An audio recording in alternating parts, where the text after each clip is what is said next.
भूतिया hospital part 3। ये कहानी है अहमदाबाद की। अहमदाबाद में एक बहुत ही बड़ा और मशहूर अस्पताल था। रोजाना काफी सारे पेशेंट्स वहां अपना इलाज करवाने आते थे। बहुत से पेशेंट्स को भर्ती करवाया जाता और रात दिन उनका इलाज चलता था। अस्पताल में एक ऐसा पेशेंट भी था जिससे ये अस्पताल बाकी अस्पतालों से अलग था। इस अस्पताल में 30 साल से कोमा में गया एक पेशेंट डॉक्टर्स की निगरानी में रखा गया था और उस पर इलाज हो रहे थे। दरअसल वो कौन था, कहां से आया था और उसे कौन भर्ती करवा के गया, इसका अस्पताल के पास कोई रिकॉर्ड ही नहीं था। ये भी एक अजीब बात थी। दरअसल ये पेशेंट मेडिकल फील्ड से संबंधित एक्सपेरिमेंट करने हेतु अस्पताल ने संभाले रखा था और अस्पताल उसके इलाज का पूरा खर्चा उठा रहा था। लेकिन 30 सालों में इस पेशेंट ने अपनी पलकें भी नहीं झपकी थी। कुछ दिनों बाद अस्पताल में दिन भर मरम्मत का काम चलने लगा, जिससे ज्यादा पेशेंट्स अस्पताल ने भर्ती नहीं करवाए और रात के वक्त अस्पताल सुनसान पड़ने लगा। ऐसी ही एक काली रात थी। अस्पताल सुनसान पड़ा था और 1-2 नर्स ही ड्यूटी पर थी।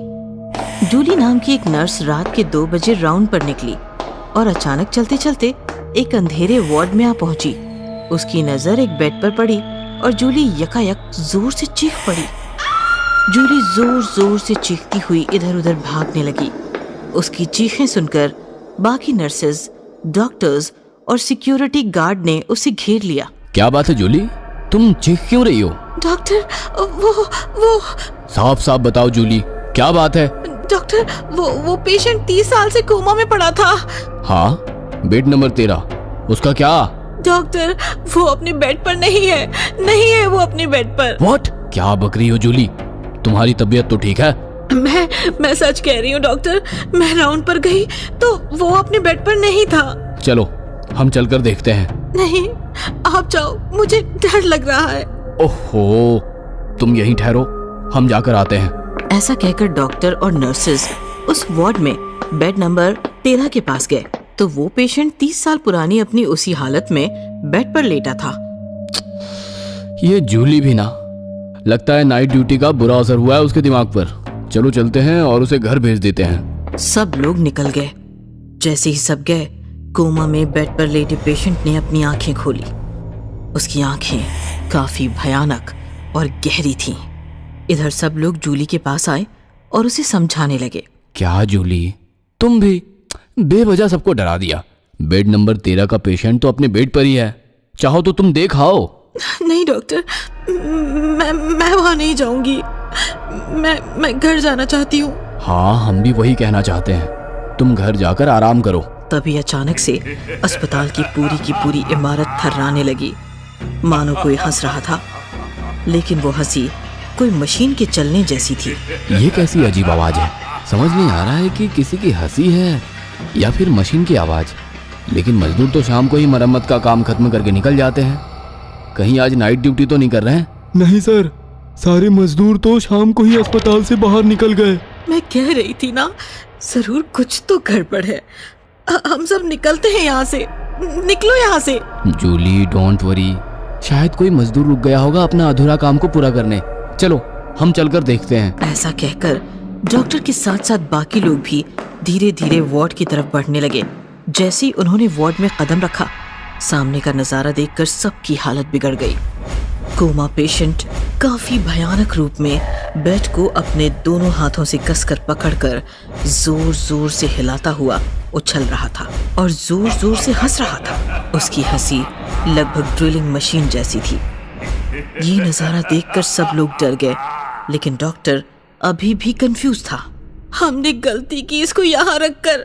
ये कोमा में जाकर कब का मर गया है और भूत बन गया है। ये हमें नहीं छोड़ेगा। भागो यहाँ से, भागो। हाँ सर, जूली ठीक कह रही है। Shut up. अरे इतिहास में पहली बार हमें ऐसा नजारा देखने को मिल रहा है। 30 साल में कोमा में पड़े पेशेंट का यूं अचानक जागना, वो भी इतनी एनर्जी के साथ। इम्पॉसिबल। मेडिकल साइंस के हिस्ट्री में आज तक ऐसा किसी ने नहीं देखा। ऐसा कहकर डॉक्टर उसके करीब जाने लगा। सर रुकिए, sir. Calm down dear, calm down. क्या तुम बात कर सकते हो? क्या तुम हमें देख सकते हो? बेड नंबर 13, मैं तुम्हारा डॉक्टर, बात करो मुझसे। ऐसा कहकर डॉक्टर उसके करीब जाने लगा। तभी अचानक उस पेशेंट ने अपनी आंखें डॉक्टर की तरफ घुमाई और डॉक्टर पर जोरदार छलांग मारकर उसे किसी खूंखार जंगली जानवर की तरह फाड़ कर फेंक दिया।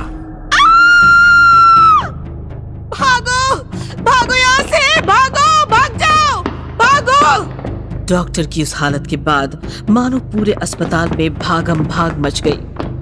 सभी लोग अपनी जान मुट्ठी में लेकर इधर उधर भाग रहे थे, बाहर निकलने की कोशिश कर रहे थे, मगर अफसोस अस्पताल के सारे दरवाजे खिड़की बाहर से बंद थे और कोई भी मोबाइल या टेलीफोन काम नहीं कर रहा था। वो खूंखार भूतिया पेशेंट अस्पताल में खुले शेर की तरह घूम रहा था और बाकी सब इधर उधर छिपकर अपनी जान बचाने की कोशिश कर रहे थे। लेकिन सुबह होते होते उस भूत ने अस्पताल में छिपे हुए एक एक को खोज निकाला और बेरहमी से मार दिया। फिर करीब करीब सुबह के 6:30 बजे वो वापस अपने वार्ड में जाकर अपने बेड पर लेट गया और आंख बंद करके फिर से कोमा में चला गया। 8 बजे पुलिस आई और छानबीन शुरू हुई तो पुलिस को कातिल का एक भी सुराग नहीं मिला और पुलिस भी हैरान रह गई। सबको मार दिया उसने, बस उस कोमा पेशेंट को छोड़कर। सर, कातिल के खिलाफ कुछ भी नहीं मिला। बाहर मीडिया खड़ी चिल्ला रही है, क्या कहें उन्हें? किसने की ये सब हत्याएं? देखो, कह दो कोई अज्ञात हत्यारा हत्याएं करके चला गया है, जल्द ही पकड़ा जाएगा। इस प्रकार उस दिन के बाद पुलिस अज्ञात हत्यारे की तलाश में भटकती रही। अस्पताल सील करा दिया गया और बेड नंबर 13 पर लेटा हुआ वो कोमा पेशेंट भी अस्पताल के साथ साथ हमेशा हमेशा के लिए बंद हो गया और उसका राज भी उसी के साथ अस्पताल की 4 दीवारी में कैद हो गया। भूत संहारक दुर्गाष्टमी। शहर में नवरात्रि उत्सव बड़ी ही धूमधाम से मनाया जा रहा था। दुर्गाष्टमी की रात थी, चारों ओर काफी चमक धमक और सबके चेहरों पर रौनक छाई हुई थी। बहुत बड़ा पंडाल सजाया गया था। काफी सारे भक्तगण माँ दुर्गा की आराधना कर रहे थे।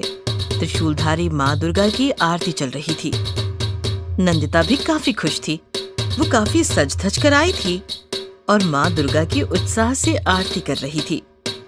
नंदिता की खुशी की एक और वजह थी। आरती खत्म होने के बाद पंडाल में बैठे भक्तगणों के सामने वो और उसकी टीम नाटक खेलने वाले थे, जिसमें नंदिता माँ दुर्गा बनकर महिषासुर का वध करने वाली थी।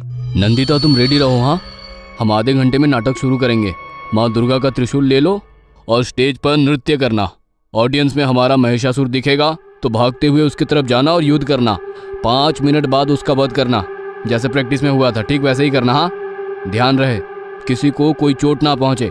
तुम रोल में बहुत ज्यादा घुस जाती हो। Yes sir, don't worry. शहर में ऐसा भक्ति का माहौल था, लेकिन शहर के बाहर एक खंडहर में एक भयानक पिशाच काले काल की आराधना कर रहा था। काले काल प्रकट हो, काले काल प्रकट हो, काले काल प्रकट हो। उसकी पुकार से भयानक काल उसके सामने प्रकट हो गया। बोल, क्यों याद किया काले काल को? शहर में दुर्गा पूजा हो रही है। लोगों के पूजन और आराधना से मैं कमजोर हो रहा हूँ। मैं अपनी शक्तियाँ कैसे प्राप्त करूँ?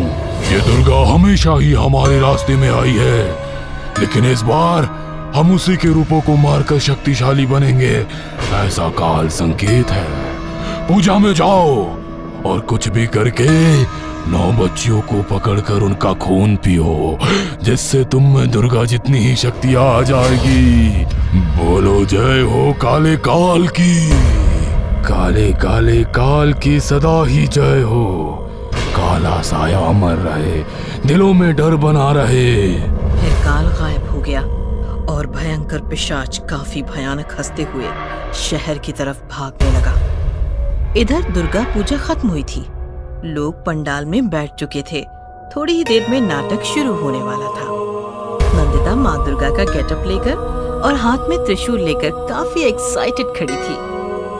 बाहर कुछ लोग और बच्चे घूम रहे थे, खरीदारी कर रहे थे। पंडाल के बाहर एक गुब्बारे वाला खड़ा था। जिसके पास काफी सारे रंगीन और बड़े गुब्बारे थे। दीदी, मुझे भी गुब्बारा चाहिए। मेरे पास पैसे नहीं है। नहीं, मुझे चाहिए, चाहिए मुझे मुझे चाहिए। ठीक है, तुम गुब्बारे वाले के पास जाकर गुब्बारा ले लो। मैं पंडाल में जाकर माँ से पैसे लेकर आती हूँ। ऐसा कहकर दीदी चली गई और छोटी बच्ची गुब्बारे वाले के पास गई। अंकल, मुझे गुब्बारा चाहिए। गुब्बारे जैसी प्यारी प्यारी गबरी, गुब्बारा चाहिए? रुक। गुब्बारे वाले ने इधर उधर देखा और फिर एक गुब्बारा निकालकर बच्ची के हाथ में दे दिया। जैसे ही बच्ची ने गुब्बारा पकड़ा, वो गुब्बारे में कैद हो गई। गुब्बारे वाले ने फौरन गुब्बारा पकड़ लिया और इधर उधर देखते हुए बोला, ये पहला शिकार। थोड़ी देर बाद बच्ची की दीदी गुब्बारे वाले के पास जाकर बोली, मेरी बहन गुब्बारा लेने आई थी, कहाँ गई? कहाँ गई वो? अपनी दीदी को देखकर गुब्बारे में कैद बच्ची अंदर से रोते हुए चिल्लाने लगी, दीदी, दीदी, दीदी, मैं आऊं, बचाओ, बचाओ मुझे दीदी। लेकिन उसकी दीदी ना तो उसे सुन सकती थी और ना ही देख सकती थी। तुम्हारी बहन? बताता हूँ, इसे पकड़ो जरा। गुब्बारे वाले ने दीदी के हाथ में एक गुब्बारा दिया। जैसे ही दीदी ने गुब्बारा पकड़ा, वो भी गुब्बारे में कैद हो गई। बचाओ, माँ, माँ बचाओ, माँ बचाओ। ये दूसरा शिकार। इस प्रकार एक एक करके गुब्बारे वाले ने पूरी 9 लड़कियां गुब्बारे में कैद कर ली। अब यहाँ से निकलता हूँ और खंडहर जाकर इन लड़कियों का खून पीता हूँ। अरे ये क्या? पंडाल में तो कोई लड़की दुर्गा बनकर नाच रही है, नाटक चल रहा है। दुर्गे, असली नाटक तो मैंने खेला है तुम्हारी छोटी छोटी बच्चियों के साथ, और तुम्हारे मूर्ख भक्त, इनका अलग ही नाटक चल रहा है। जरा मैं भी तो देखूं क्या नाटक करती है ये लड़की। नंदिता स्टेज पर माँ दुर्गा के आवेश में नाच रही थी। भाविक हाथ जोड़कर खड़े थे। बाहर गुब्बारे वाला बनकर खड़ा पिशाच हंस रहा था। गुब्बारे के अंदर कैद लड़कियां चीख रही थी, चिल्ला रही थी, लेकिन उनकी चीख पुकार कोई नहीं सुन पा रहा था, क्योंकि वो पिशाच के माया में फंसी थी। तभी महिषासुर बना अभिनेता पंडाल के बाहर खड़ा हुआ। डायरेक्टर ने इशारा किया और त्रिशूल लेकर नंदिता माँ दुर्गा के आवेश में महिषासुर की तरफ भागने लगी। महिषासुर भी रेडी था, लेकिन नंदिता ने उसको छोड़ दिया और वो भागते हुए सीधे गुब्बारे वाले के पास गई। अरे नंदिता, क्या कर रही हो? महिषासुर तुम्हारे पीछे है। शिट! नंदिता ने अपने त्रिशूल से सारे गुब्बारे फोड़ दिए। जैसे ही गुब्बारे फूटे, सारी लड़कियां आजाद हो गईं। गुब्बारे वाला पिशाच भी अपने असली रूप में आ गया। ये सब देखकर सारे लोग घबरा गए और इधर उधर भागने लगे। ए लड़की, मेरी माया का कवच फोड़ दिया, अब मैं तुम्हें नहीं छोड़ूंगा। मैं कोई साधारण लड़की नहीं हूँ, माँ दुर्गा हूँ, माँ दुर्गा हूँ, माँ दुर्गा हूँ मैं, और जब तक मैं हूँ तो मेरी बच्चियों और भक्तों का कुछ भी अहित नहीं कर सकते। पापी, दुष्ट, तुम कितनी भी शक्तियां बढ़ा लो, हर युग में, हर काल में मैं तुम्हारा वध ही करूंगी। और फिर दोनों में घनघोर युद्ध शुरू हुआ। काफी देर युद्ध चलता रहा और अचानक दुर्गा ने लात मार के पिशाच को नीचे गिरा दिया और उसकी छाती पर अपना पैर रखकर त्रिशूल पिशाच के सीने में घुसाया और त्रिशूल से पिशाच का वध कर दिया। ये नजारा देखकर सारे उपस्थित भक्तगण और नंदिता के डायरेक्टर भी काफी चकित और उल्लासित हो गए थे। नंदिता के शरीर में साक्षात माँ दुर्गा प्रकट हुई और उन्होंने पिशाच का वध करके संकट का निवारण किया। ये सत्य सभी समझ गए। बोलो दुर्गा माता की जय। सब लोग नंदिता के चरणों में गिर गए और उसके चरण की धूली अपने माथे पर लगाकर धन्य हो गए। बोरवेल वाला भूत। कहानी है पूना की। रश्मि और निखिल पति पत्नी थे। सॉफ्टवेयर कंपनी में जॉब करते थे और शहर से बाहर किराए के फ्लैट में रहते थे। ओहो, घंटों ट्रैवलिंग, ऊपर से फ्लैट का किराया। इसी तो अच्छा है पूना में ही कोई घर खरीद ले, अब तो सेविंग भी काफी है। रश्मि की बात मानकर निखिल ने घर खरीदने का फैसला किया और अपने दोस्त की मदद से सदानंद नाम के आदमी से मिला जो घर बेचना चाहता था। देखिए, प्रभात रोड पर ही बड़ा सा घर है। वैसे तो चाचा का है, पर चाचा निसंतान थे तो घर मुझे देकर गुजर गए। मैं यूएस शिफ्ट हो रहा हूँ तो बेच रहा हूँ। रश्मि और निखिल ने घर देखा तो उन्हें काफी पसंद आया। उन्होंने घर खरीद लिया और सदानंद यूएस चला गया। कुछ दिन बीत गए। रश्मि और निखिल नए घर में सेटल हो गए थे। उनका डेली रूटीन भी अच्छा चल रहा था। एक रात रश्मि और निखिल सो रहे थे कि अचानक एक आवाज से रश्मि जाग गई। आवाज काफी भयानक थी। सदानंद, मैं तुम्हें छोड़ूंगा नहीं। आवाज के प्रभाव में आकर रश्मि बिस्तर से उठी और चलते चलते एक कमरे के सामने आकर रुक गई। कमरे का ताला अपने आप टूट गया, दरवाजा भी अपने आप खुल गया और रश्मि कमरे में आई। कमरे के बीच में बड़ा सा बोरवेल था जिसमें से अजीब आवाजें आ रही थी। अचानक रश्मि की पीठ पर किसी ने हाथ रखा। रश्मि ने पीछे देखा तो निखिल खड़ा था। रश्मि, यहाँ क्या कर रही हो? निखिल का ध्यान बोरवेल पर जाते ही वो चौंक गया। सदानंद ने हमें बताया क्यों नहीं? किस कमरे में बोरवेल है? हमने भी ये कमरा कभी ठीक से नहीं देखा। रश्मि नॉर्मल होकर बात करने लगी। बोरवेल है तो अच्छी बात है, पानी की झंझट ही खत्म हो गई। फिर तो दूसरे दिन रश्मि निखिल के साथ जॉब पर तो गई, पर उसका रवैया ही बदल चुका था। लंच ब्रेक में किसी को बताए बिना वो चुपचाप घर लौट आई और बोरवेल के सामने आकर खड़ी हो गई। मुझे बाहर निकालो। रश्मि ने बोरवेल का स्विच ऑन किया और गार्डन में आकर बोरवेल का पानी पेड़ पौधों को देने लगी। पानी से सारे कॉलोनी में दुर्गंध फैल गई। लोग नाक मुंह बंद करके घरों से बाहर निकले तो दुर्गंध बढ़ गई। लोगों ने नोटिस किया कि रश्मि दुर्गंध वाले पानी से गार्डन भिगो रही है। लोग चिल्लाते हुए रश्मि की तरफ भागे। अरे ये पानी सड़ चुका है, रुक जाओ। लोगों की बात सुनकर रश्मि जोर जोर से हंसने लगी और पानी की धार से उसने लोगों को भिगोना शुरू किया।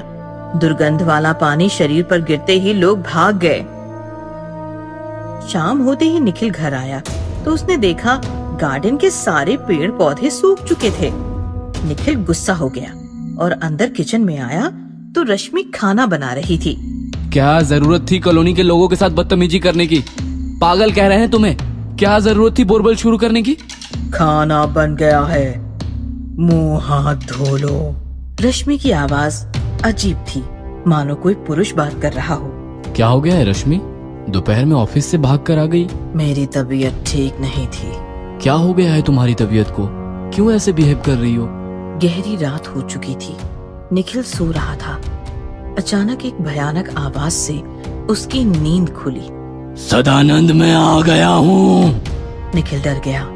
उसने देखा तो बिस्तर पर रश्मि नहीं थी। अचानक उसकी नजर सीलिंग पर पड़ी तो उसकी आंखें फटी की फटी रह गई। रश्मि ऊपर लटकी हुई भयानक भूत बन चुकी थी। जोर जोर से चिल्ला रही थी।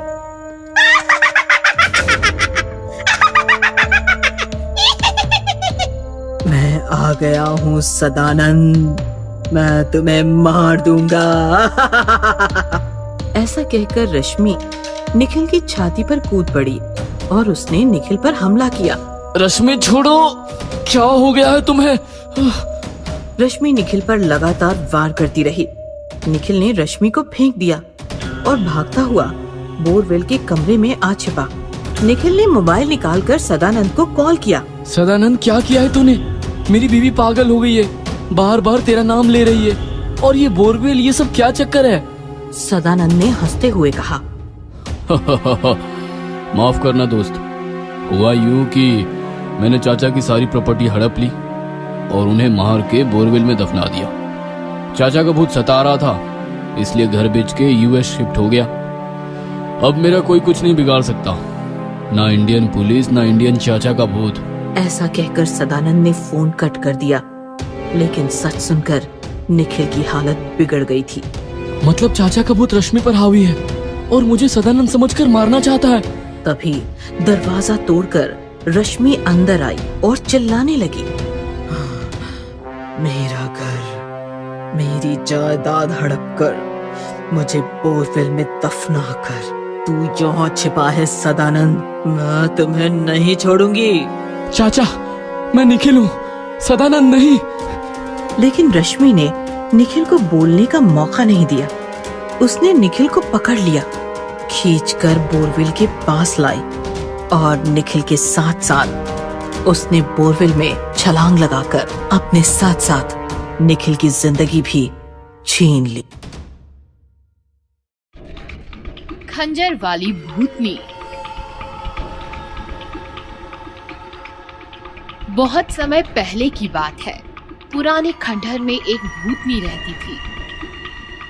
वो भूतनी लोगों को डराकर मारा करती थी। उसे ये करने में बड़ा ही मजा आता था। कितने बेवकूफ होते हैं ये इंसान। डरपोक कहीं के, जरा सी फूंक मारो और हवा में फुर। भूतनी कई सालों से लोगों को डराकर मारती रही और धीरे धीरे उसकी शक्तियां कम होने लगी और अब ये कमजोर हो गई थी और किसी को भी मार नहीं पाती थी।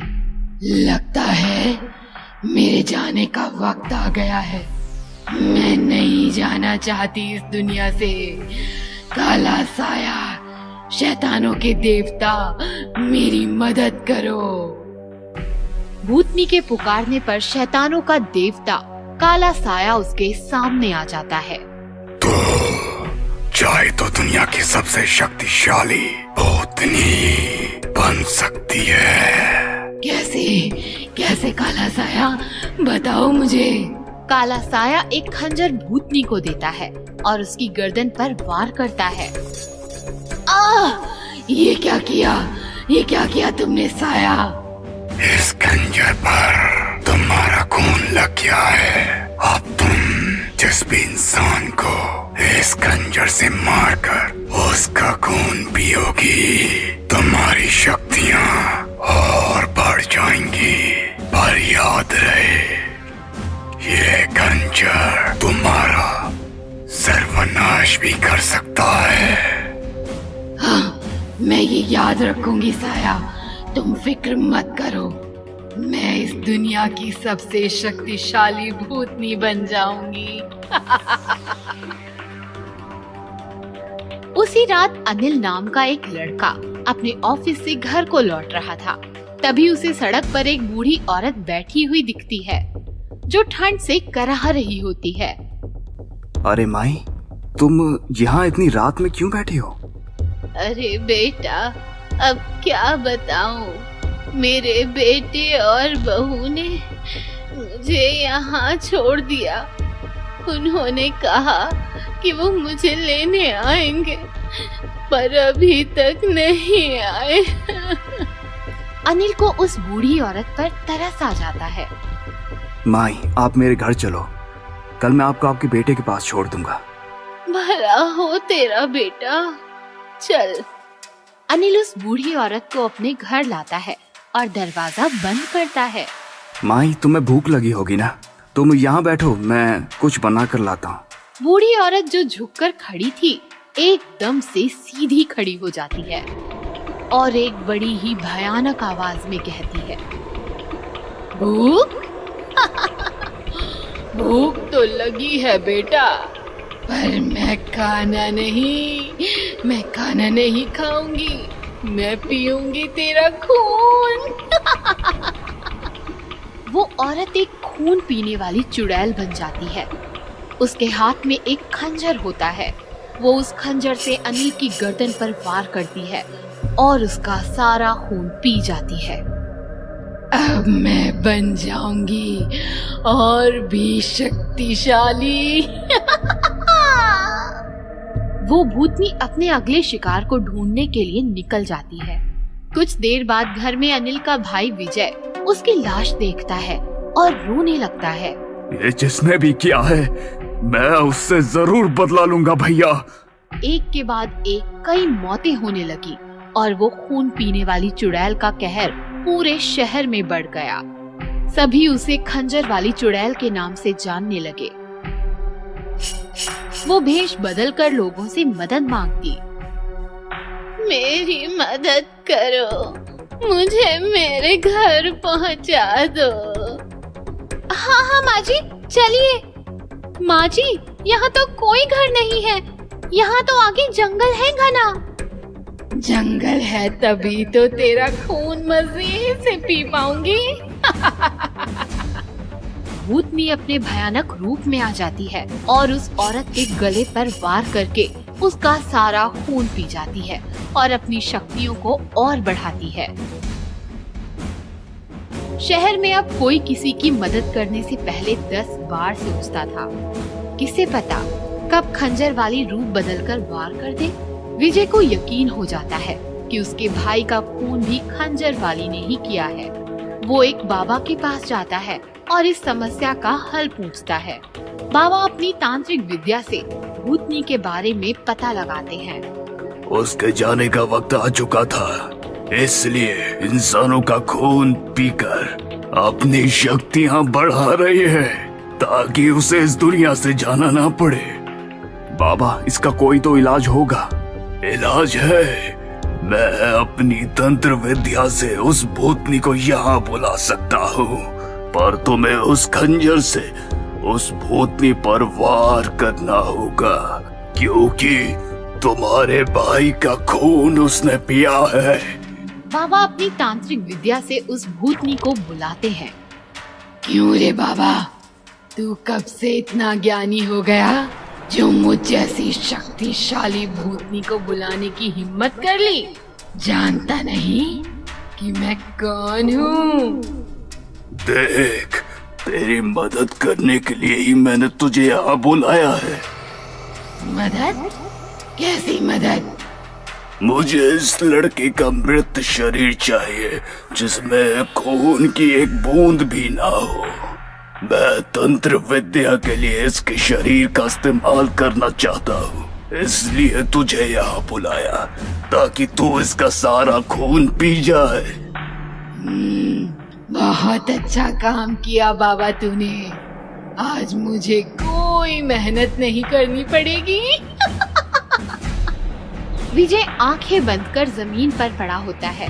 भूतनी उसके पास आकर उसका खून पीने के लिए जैसे ही खंजर उठाती है, बाबा मंत्र पढ़कर राख उसके चेहरे पर फेंकता है। बाबा, ये क्या किया तूने? बच्चे, ये क्या किया तूने? विजय भूतनी से खंजर छीनकर उसके गले पर वार करता है और भूतनी के शरीर से जितने भी लोगों का खून पिया था सब बहने लगता है और वो भस्म हो जाती है। इसी तरह विजय बाबा के साथ मिलकर अपने भाई की मौत का बदला ले लेता है। लालची चुड़ैल। चुड़ैल के सर पर शादी का भूत। गांव का एक नौजवान मदन रात्रि में अकेले अपने गांव जा रहा था। उसके सामने एक चुड़ैल आकर खड़ी हो जाती है। प्यारे नौजवान, तुम कहाँ जा रहे हो? मैं अपने घर जा रहा हूँ। तुम कौन हो? मैं एक कुंवारी स्त्री हूँ। क्या तुम्हारा विवाह हो चुका है? नहीं। तुम मुझसे शादी कर लो। मेरी बात मानोगे तो माला माल हो जाओगे, और नहीं मानोगे तो कंगाल हो जाओगे। मैं कल तुम्हें सोच कर बताऊंगा। ठीक है, मेरी बात पर गौर करना। मैं तुम्हें सोने के झूले में झुलाऊंगी, स्वादिष्ट व्यंजन और पकवान भी खिलाऊंगी, सुंदर सुंदर वस्त्र दिलाऊंगी और दुनिया की सैर कराऊंगी। दूसरे दिन। अरे यार रतन, कल रात मुझे एक चुड़ैल मिल गई थी। उसने मुझसे शादी करने की लालच में मुझे घेर लिया था। क्या बात कुछ आगे बढ़ी? अरे मजाक मत कर यार, किसी तरह से वहां से बचकर निकल पाया। उसने कहा शादी करोगे तो माला माल, नहीं करोगे तो कंगाल। तो कर लेना शादी, हो जा माला माल। कैसी बात कर रहा है तू? तू ही कर ले उससे शादी और हो जा माला माल। अरे भाई मुझे भी उस चुड़ैल से बचाओ, उसके सर पर तो शादी का भूत चढ़ा हुआ है। तुझे कहाँ मिल गई वो चुड़ैल? शादी, माला माल, कंगाल, सोने का झूला, यही सब कहाँ होगा? हाँ हाँ, यही सब तो कह रही थी। उसके मुंह से शादी की लार टपक रही थी। कई घंटे तक मुझे जंगल में घुमाया, शादी का वादा किया तब ही बच पाया। बधाई हो, बधाई हो। अब मुहूर्त निकाल ले भाई। तू चुप कर। उसी रात चुड़ैल रतन को पकड़ लेती है। कहाँ जा रहा है राजा? मेरी बात सुन ले, आजा। दोनों शादी रचाएंगे, नई दुनिया बसाएंगे। मैं मुझे माफ कर दो। मेरी एक बात सुन लो। अपनी ही बिरादरी के किसी भूत से शादी कर लो। तुम इंसान हो, मेरी बात मानोगे। शादी के बाद मेरे आगे पीछे नाचोगे। भूत तो हमेशा अपनी मनमानी करेगा, मुझसे हमेशा आनाकानी करेगा। ठीक है, पंडित जी से जाकर बात करूंगा। फिर कल आकर तुमसे मुलाकात करूंगा। गांव के सारे कुंवारे मिलकर एक बहुत बड़े ऋषि की शरण में चले जाते हैं। हे ऋषिवर, मैं आपके चरणों में प्रणाम करता हूँ। कल्याण हो। कहो बच्चों, कैसे आना हुआ? ऋषिवर, एक चुड़ैल के सर पर शादी का भूत सवार है। वह हर कुंवारे से शादी करने को तैयार है। हम सभी को बहुत परेशान करती है। हमें उस चुड़ैल से बचाइए, कोई राह दिखाइए। मुझे उस चुड़ैल को यहाँ बुलाना होगा। इसके बाद उसका ब्याह रचाना होगा। इसका मतलब हम लोगों में से किसी एक को बलि का बकरा बनाया जाएगा, उसी के साथ उसका ब्याह रचाया जाएगा।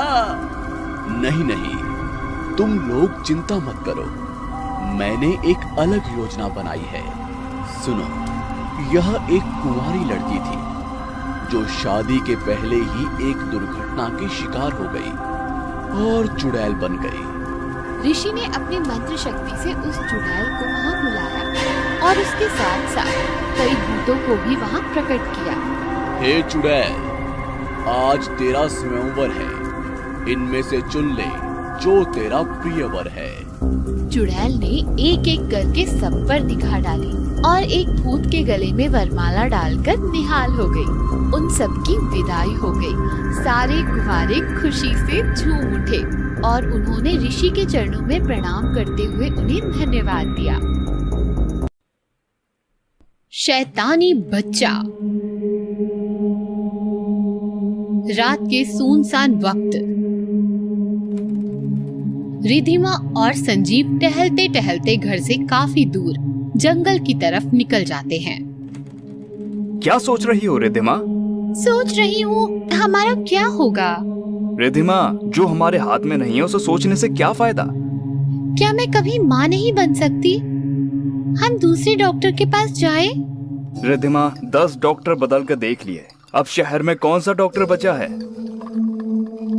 तभी बच्चे के रोने की आवाज आती है। संजीव, तुम्हें रोते हुए बच्चे की आवाज सुनी?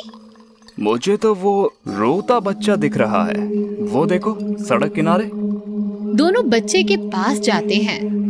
बेटा, तुम यहाँ क्यों बैठे हो? तुम्हारा नाम क्या है बेटे? बच्चा जवाब नहीं देता, बस रोता रहता है। रोते रोते अचानक शैतान बन जाता है। नहीं! चिल्लाती हुई रिधिमा बिस्तर पर से उठ जाती है। तेज सांसें चलने लगती हैं। क्या हुआ रिधिमा? बुरा सपना देखा क्या? बहुत बुरा। संजीव, हमने किर्शित को घर लाकर गलती तो नहीं की ना? ऐसा मत सोचो रिधिमा, किर्शित अच्छा बच्चा है। 2 दिन में कितना घुल मिल गया है। बस गूंगा है, बोल नहीं पाता। उसके माता पिता कौन है, कहाँ है? अब किर्शित हमारा बच्चा है। जो इतने प्यारे बच्चे को रास्ते पर छोड़कर चले गए, उनके बारे में हम क्यों सोचें? सो जाओ, कल किर्शित का स्कूल में दाखिला कराना है। सुबह होती है। रिधिमा, किर्शित कहाँ है? तैयार हो रहा है, आता ही होगा। किर्शित हॉल की तरफ आता है। ये लो, आ गया। बेटा, एक शूज की लेस तो खुली छोड़ दिया आपने। रिधिमा शूज की लेस बांधने झुक जाती है। तभी किर्शित रिधिमा की गर्दन को दांतों से काटने लगता है। छोड़ो किर्शित, छोड़ो। किर्शित छोड़ो। संजीव किर्शित को रिधिमा से अलग करता है। देखो, दांत के निशान तक आ गए हैं। बच्चा है या शैतान? छोड़ दो संजीव, बच्चा ही तो है। अपना बच्चा होता तो ऐसी ही शैतानी करता। तू शैतान है, बच्चा बन के रहेगा। इंसान लाड़ प्यार दिखाएगा, लेकिन हमारा मकसद इंसान की तबाही है, तबाही। तुम्हारा नाम क्या है बेटा? सर, ये गुंगा है। इसके डॉक्यूमेंट्स? सर, ये हमें एक रात रास्ते में रोता हुआ मिला तो हमने इसे गोद ले लिया। प्रोसेस जारी है, डॉक्यूमेंट्स आ जाएंगे। ठीक है, मैं एडमिशन कर देता हूँ। आप डॉक्यूमेंट्स हफ्ते भर में जमा कर दीजिएगा। हरी, प्यून आता है। बच्चे को क्लास लेकर जाओ। प्यून किर्शित को लेकर जाता है। संजीव घर आता है। रिधिमा, कहाँ हो तुम? किर्शित का एडमिशन हो गया। रिधिमा। रिधिमा सीढ़ियों से धीरे धीरे नीचे उतरती है। रिधिमा को देखकर संजीव चौंक जाता है। माय गॉड, ये क्या हुआ तुम्हें? रिधिमा। रिधिमा संजीव के पास आती है और संजीव को काट लेती है। छोड़ किर्शित, छोड़ मुझे, छोड़ मुझे। प्यून भागता हुआ आता है। शैतान काटता है, चल तेरी कंप्लेंट करता हूँ। प्यून किर्शित को लेकर हेडमास्टर के पास जाता है। क्या हुआ हरी? सर, इस बच्चे ने सोहेल को बुरी तरह से काटा, उसकी गर्दन से खून बह रहा है सर। क्या? जाओ तुम सोहन की मलहम पट्टी करो, इससे मैं देखता हूँ। प्यून चला जाता है। किर्शित, मुझे तुमसे यह उम्मीद नहीं थी। मिस्टर संजीव को अभी फोन करता हूँ। प्यून भागता भागता आता है। सर, गजब हो गया, सोहेल सारे बच्चों को काट रहा है। व्हाट? चलो। दोनों भागते भागते आते हैं और देखते हैं कि स्कूल के सारे बच्चे एक दूसरे को काट रहे हैं। सबके दांत और नाखून निकल आए हैं। हाथ पैर पर लंबे लंबे बाल उगाए हैं। माय गॉड, ये क्या हो रहा है? Stop it, I said stop it. तभी एक दांत और नाखून बढ़ी हुई, शरीर पर लंबे बाल बढ़ी हुई टीचर रोते रोते हेडमास्टर के पास आती है। मिस मेहरा, ये सब क्या है? सर, उस सोहेल ने मुझे काटा। रोते रोते टीचर हेडमास्टर के गले पड़ती है और हेडमास्टर को काट लेती है।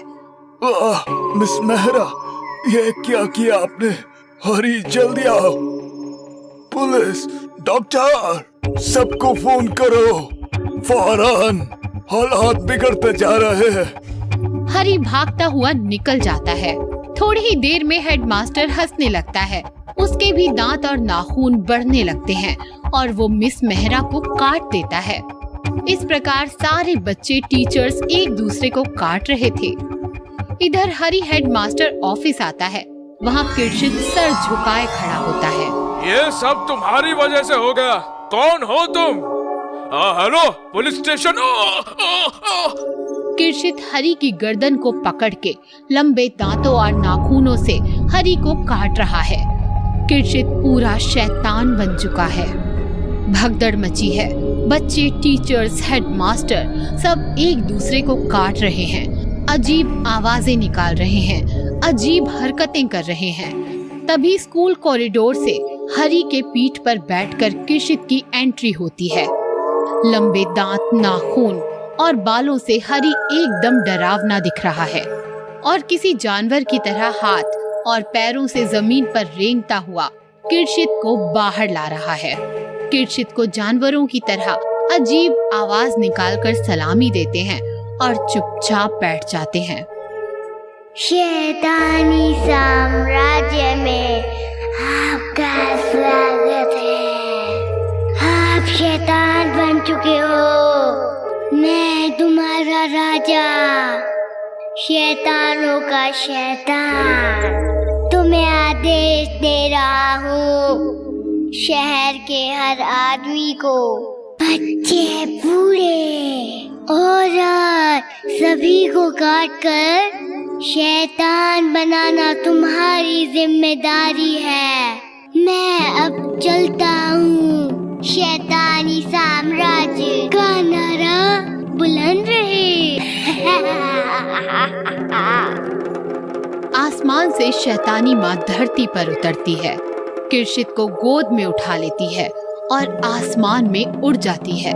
मिस्टर और मिसेस सहगल, हमारे पास कल ही एक बच्चा आया है और आप लोग उसे गोद ले सकते हैं। वंदना, उसे लेकर आओ। वंदना एक बच्चे को लेकर आती है जिसने सर नीचे झुकाया हुआ है।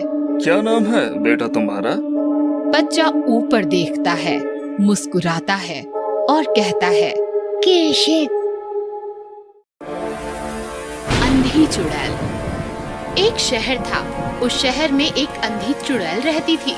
उस चुड़ैल की दोनों आंखें गायब थी। उसे कुछ भी नहीं दिखता था।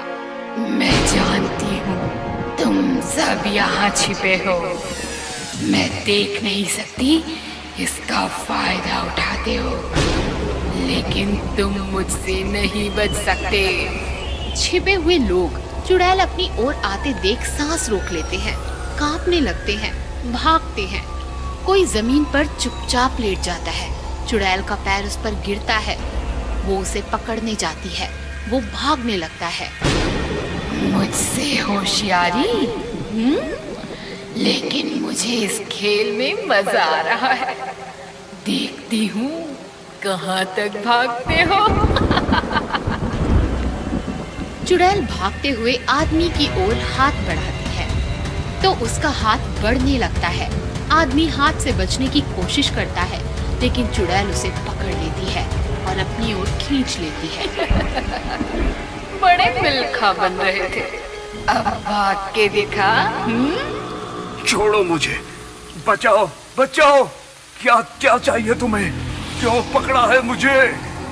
पहले तो मैं तुम्हारी आंखें नोच कर अपने आप को लगा लूंगी, फिर तुम्हें ले जाकर खा जाऊंगी। चुड़ैल उस आदमी की दोनों आंखें नोच लेती है। आदमी दर्द से चीखने लगता है। चुड़ैल वो आंखें अपने आप को लगा लेती है। अरे वाह, बड़ी अच्छी आंखें हैं तुम्हारी। मुझे तो बहुत साफ साफ दिख रहा है। चल, अब मेरे भोजन का समय हो गया। चल चल, घर चल। चुड़ैल आदमी को अपनी पीठ पर लादकर घर ले जाती है और उसे खा जाती है। चुड़ैल आंखें लगाकर देख तो पाती थी, लेकिन एक दिक्कत थी। उसकी लगाई आंखें सिर्फ 24 घंटों तक ही काम करती थी। 24 घंटों बाद आंखें खराब हो जाती और चुड़ैल फिर से अंधी हो जाती थी। फिर क्या था, अंधी चुड़ैल फिर मार्केट जाती और किसी आदमी की आंख नोचकर फिर से नई आंखें लगा लेती। फिर पूरे मार्केट में चुड़ैल का आतंक फैल जाता है और दुकानदार मार्केट बंद करने का निर्णय लेता है। भाइयों, वो अंधी चुड़ैल रोज आ रही है और किसी ना किसी को उठा के ले जाती है। डर के मारे कस्टमर्स भी मार्केट में नहीं आ रहे। क्या किया जाए? जब तक चुड़ैल का कोई इलाज नहीं होता, हमें मार्केट बंद करना होगा। हाँ, हमें मार्केट बंद करना ही होगा।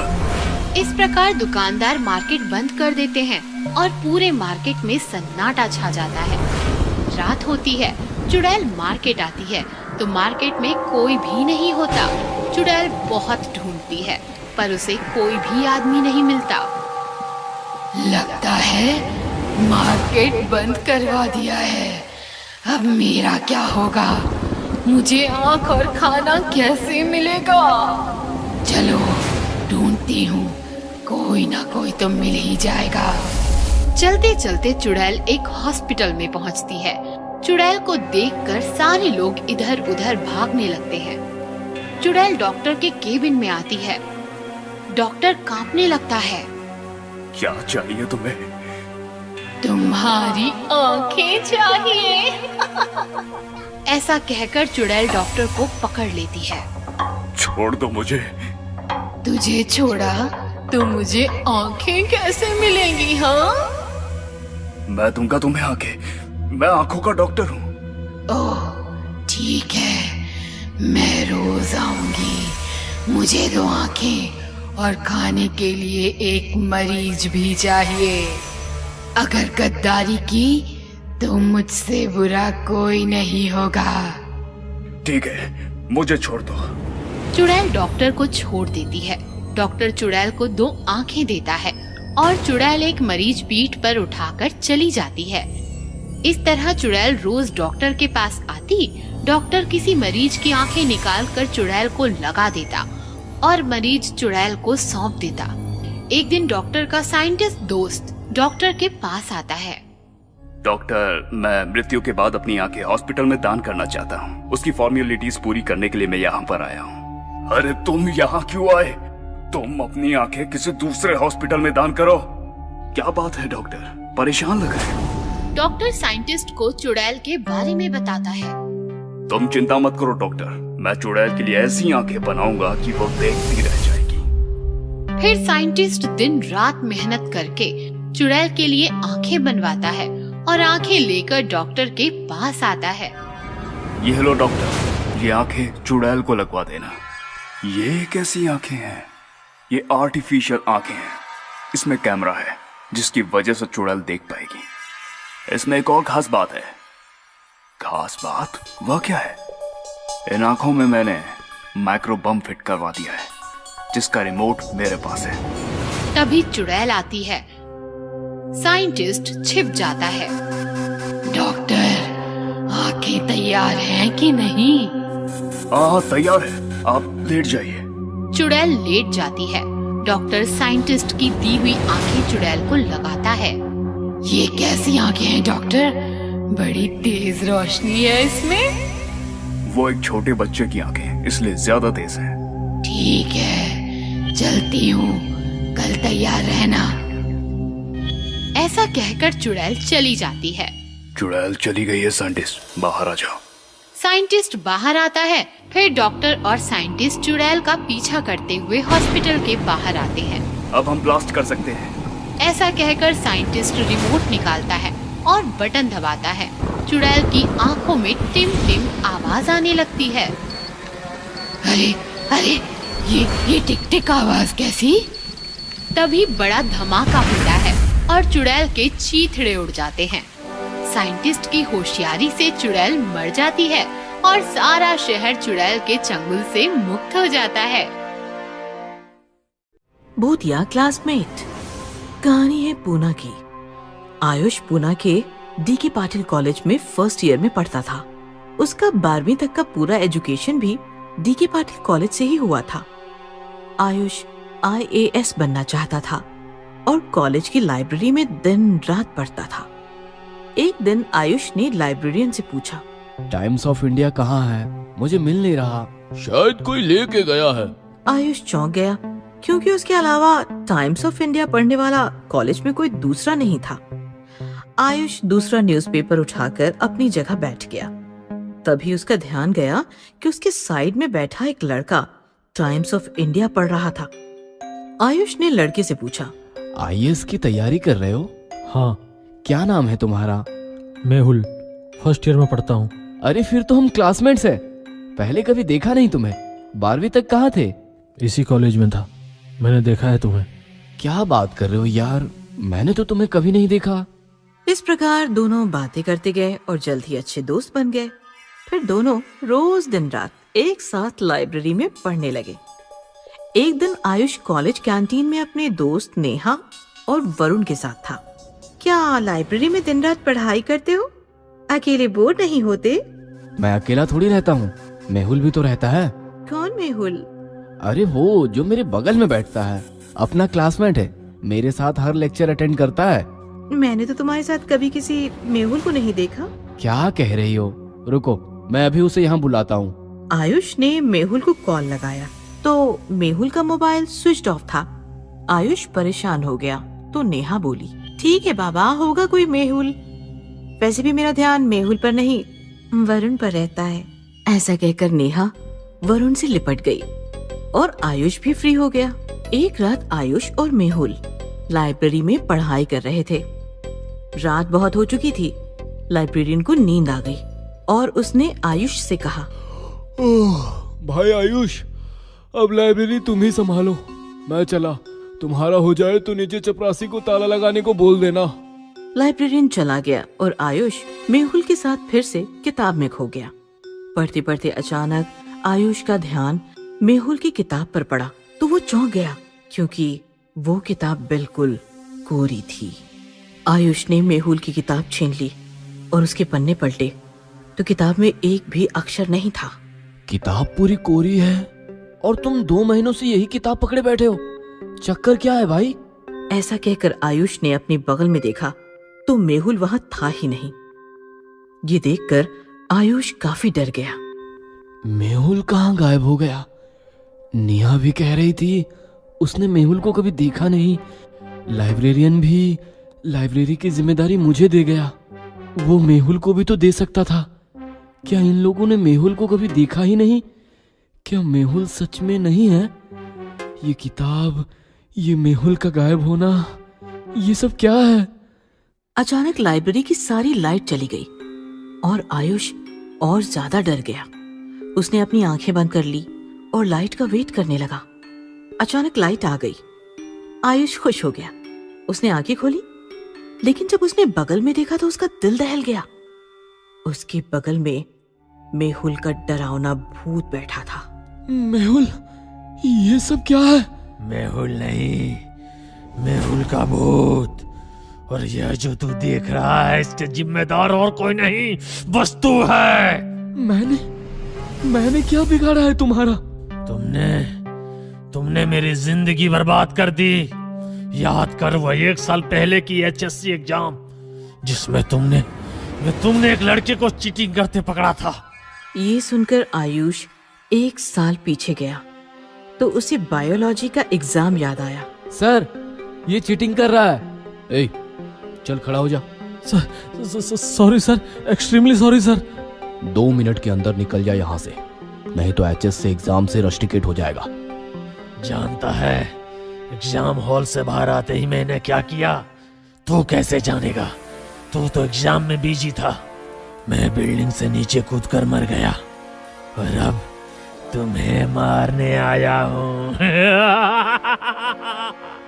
देखो मेहुल, माना कि गलती मेरी है, पर तू भी तो गलत था ना।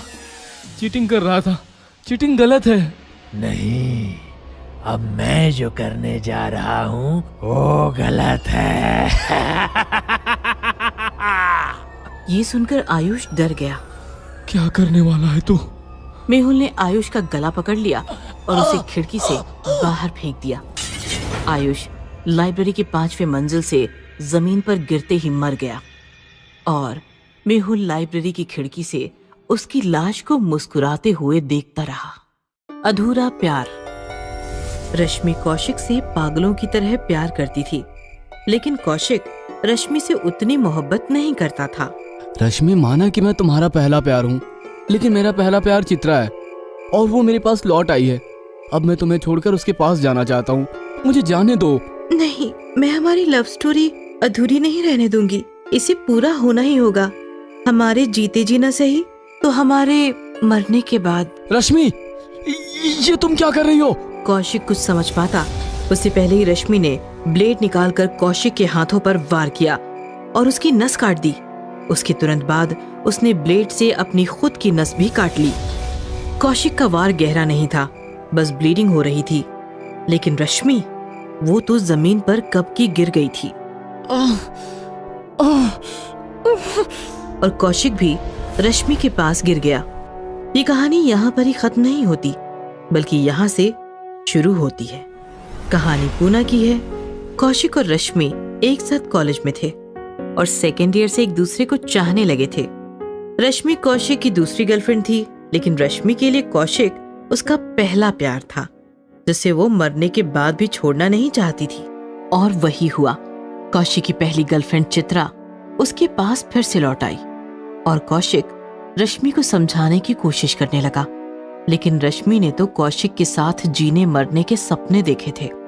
उसने कौशिक और खुद को नस काटकर मारने की कोशिश की। कौशिक, कौशिक उठो, आंखें खोलो, कौशिक। कौशिक ने आंखें खोली तो वो हॉस्पिटल में था। लंबे समय बाद होश में आया था। कौशिक, मैं तुम्हारी चित्रा, अरे देखो मुझे। रश्मि कैसी है? इस पर चित्रा कुछ बोलती उससे पहले ही कौशिक के घरवाले उससे मिलने के लिए आ गए। आधी रात बीत चुकी थी। कौशिक अपने बेड पर लेटा हुआ रश्मि के बारे में ही सोच रहा था कि तभी उसने देखा रश्मि उसके पास आ रही है। कौशिक रश्मि को देखकर खुश हो गया और बेड पर बैठ गया। सॉरी कौशिक, मैं किसी भी हालत में तुम्हें पाना चाहती थी, इसीलिए। रश्मि आगे कुछ बोल ही नहीं पाई। इट्स ओके रश्मि, मैं जानता हूँ तुम मुझसे कितना प्यार करती हो। तुमने जो किया उसका मुझे बुरा नहीं लगा। बुरा नहीं लगा तो अब भी बुरा नहीं लगना चाहिए। रश्मि, ये तुम क्या कह रही हो? रश्मि जोर जोर से हंसने लगी और हंसते हंसते भयानक भूतनी बन गई। उसके हाथ में खून से रंगा हुआ एक ब्लेड था। ब्लेड कौशिक की तरफ बढ़ाकर रश्मि जोर जोर से हंस रही थी।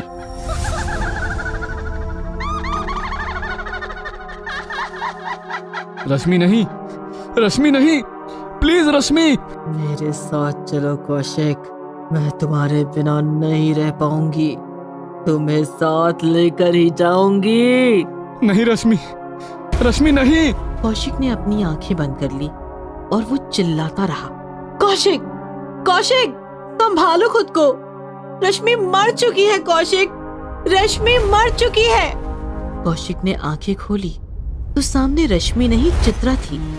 बार बार एक ही बात दोहरा रही थी, रश्मि मर चुकी है कौशिक, उसका अंतिम संस्कार तक हो चुका है। डरो मत कौशिक, डरो मत, संभालो खुद को। कौशिक, तुम खुद को संभालो। कौशिक रोने लगा और चित्रा के गले लग गया। ये घटना कौशिक के साथ हर रोज हो रही थी। कौशिक के अकेलेपन का फायदा उठाकर रश्मि का भूत हर रोज ब्लेड लेकर उसके पास आ रहा था और उसे जान से मारने की कोशिश कर रहा। कौशिक, कौशिक, मेरे साथ चलो, मैं अकेली नहीं जाऊंगी। कौशिक, तुम भी मेरे साथ चलो।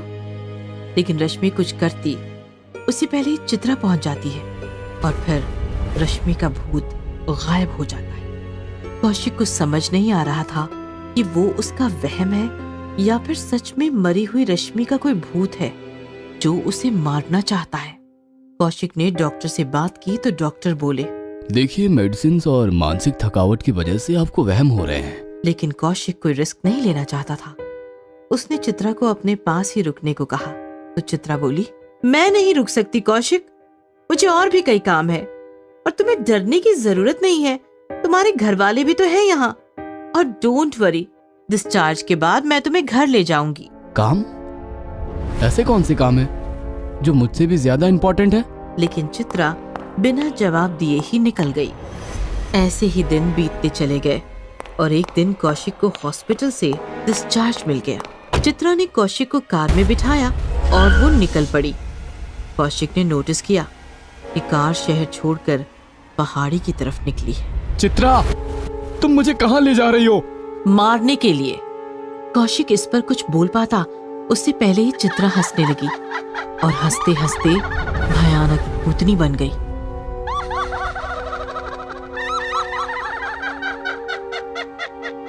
कौशिक समझ नहीं पा रहा था कि ये हो क्या रहा है। ये मैं क्या देख रहा हूँ? तुम मेरा भूत देख रहे हो कौशिक। मैं मर चुकी हूँ। मैं भी रश्मि की तरह तुम्हें ले जाना चाहती हूँ कौशिक। तो रश्मि वो कहाँ है? तभी पिछली सीट से आवाज आई, मैं यहाँ हूँ कौशिक। कौशिक ने पीछे देखा तो पीछे रश्मि का भूत बैठा हंस रहा था। उस दिन जब रश्मि तुम्हें और अपने आप को ब्लेड मार रही थी, तब मैं वहीं पीछे छिपी तुम दोनों को देख रही थी। तुम दोनों जमीन पर गिर गए। मैंने सोचा तुम दोनों मर गए। रश्मि ने तुम्हें मारकर हासिल किया। ये मैं बर्दाश्त नहीं कर पाई। रश्मि से तुम्हें छीनने के लिए मैंने वही ब्लेड उठाकर अपनी भी नस काट ली। लेकिन अफसोस, रश्मि और मैं तो वहीं मर गए, लेकिन तुम मरे नहीं। सिर्फ बेहोश थे। तुम्हें हॉस्पिटल लाया गया और तुम बच गए। मैंने तुम्हें मारने की बहुत कोशिश की, लेकिन चित्रा की वजह से नाकाम रही। आखिर मुझे चित्रा के साथ एक डील करनी पड़ी। कौन सी डील? यही कि आपसी झगड़ा भुलाकर तुम्हें एक साथ मारेंगे और तुम्हारे मरने के बाद फैसला करेंगे कि किसे तुम्हारा प्यार मिलेगा और किसका प्यार मरने के बाद भी अधूरा रहेगा। ये सुनकर कौशिक के होश उड़ गए। वो जोर जोर से चिल्लाने लगा, मुझे मरना नहीं है, मत मारो मुझे मरना नहीं है, मुझे मत मारो। लेकिन कौशिक ज्यादा देर चीख नहीं पाया। पहाड़ों से गुजरती हुई कार गहरी खाई में नीचे कूद गई और कार के साथ साथ कौशिक भी खत्म हो गया।